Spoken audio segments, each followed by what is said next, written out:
on the last lane over there in the far one.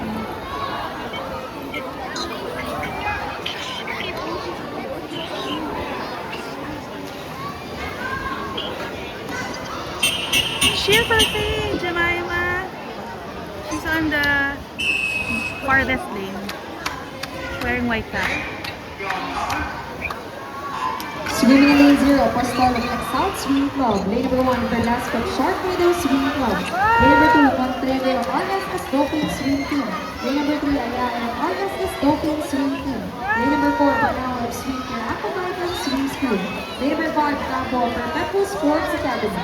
Lane number 6, Cross of Green Archer Swim Club.